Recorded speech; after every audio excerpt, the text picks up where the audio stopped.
We cannot allow the natural passions and prejudices of other peoples to lead our country to destruction.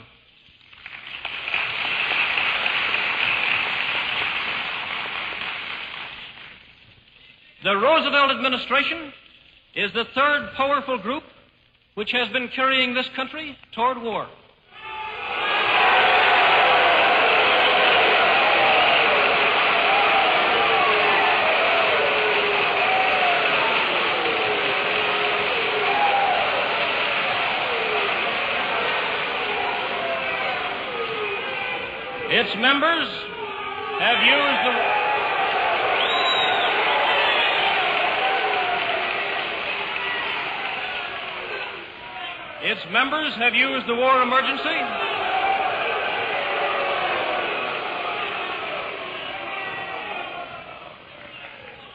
Its members have used the war emergency to obtain a third presidential term for the first time in American history. They have used the war to add unlimited billions to a debt which was already the highest we have ever known.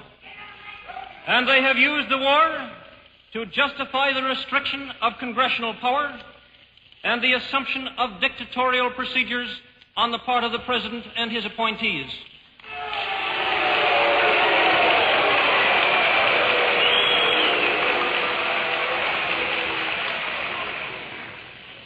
The power of the Roosevelt administration depends upon the maintenance of a wartime emergency. The prestige of the Roosevelt administration depends upon the success of Great Britain, to whom the President attached his political future at a time when most people thought that England and France could easily win the war. The danger of the Roosevelt administration lies in its subterfuge.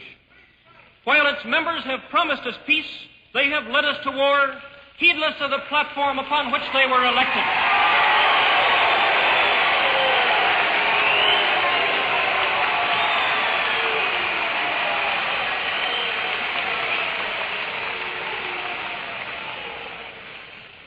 In selecting these three groups as the major agitators for war, I have included only those whose support is essential to the war party. If any of these groups, the British, the Jewish, or the administration, stops agitating for war, I believe there will be little danger of our involvement.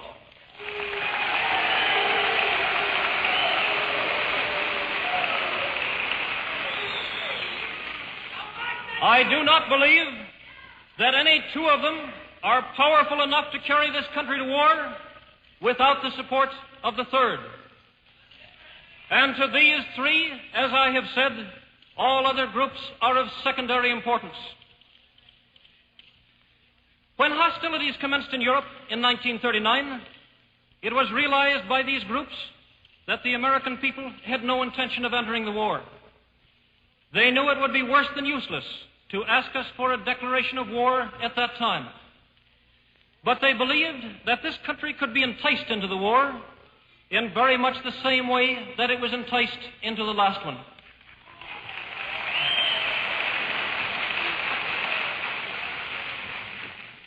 They planned, first, to prepare the United States for foreign war under the guise of American defense. Second, to involve us in the war step by step without our realization. Third, to create a series of incidents which would force us into the actual conflict. These plans were, of course, to be covered and assisted by the full power of their propaganda. Our theaters soon became filled with plays portraying the glory of war. Newsreels lost all semblance of objectivity. Newspapers and magazines began to lose advertising if they carried anti-war articles.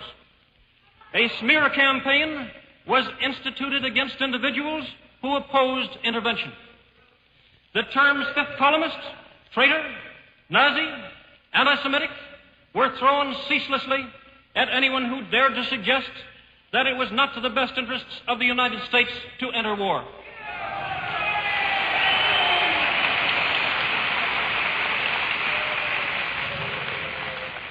Men lost their jobs if they were frankly anti-war. Many others dared no longer speak. Before long, lecture halls that were open to advocates of war were closed to speakers who opposed it. A fear campaign was inaugurated. We were told that aviation, which has held the British fleet off the continent of Europe, made America more vulnerable than ever before to invasion. Propaganda was in full swing. There was no difficulty in obtaining billions of dollars for arms under the guise of defending America. Our people stood united on a program for defense. Congress passed appropriation after appropriation for guns and planes and battleships with the approval of the overwhelming majority of our citizens. That a large portion of these appropriations was to be used to build arms for Europe, we did not learn until later. That was another step. To use a specific example, in 1939, we were told that we should increase our Air Corps to a total of 5,000 planes. Congress passed the necessary legislation. A few months later, the administration told us that the United States should have at least 50,000 planes for our national safety.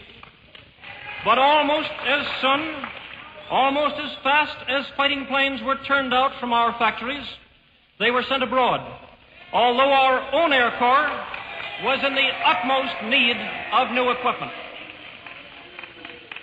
So that today, 2 years after the start of war, the American Army has only a few hundred thoroughly modern bombers and fighters, less in fact than Germany is able to produce in a single month. Ever since its inception, our arms program has been laid out for the purpose of carrying on the war in Europe far more than for the purpose of building an adequate defense for America.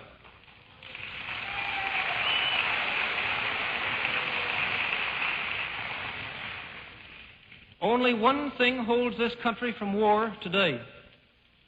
That is the rising opposition of the American people.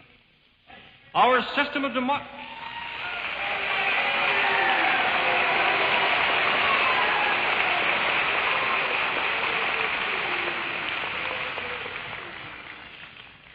Our system of democracy and representative government is on test today as it has never been before.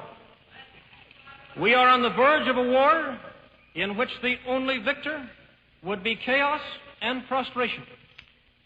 We are on the verge of war for which we are still unprepared and for which no one has offered a feasible plan of victory.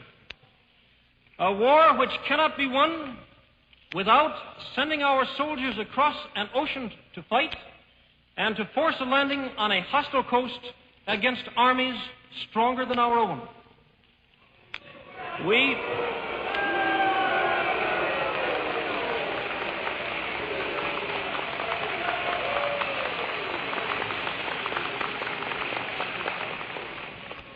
We are on the verge of war, but it is not yet too late to stay out. It is not yet too late to show that no amount of money or propaganda or patronage can force a free and independent people into war against its will.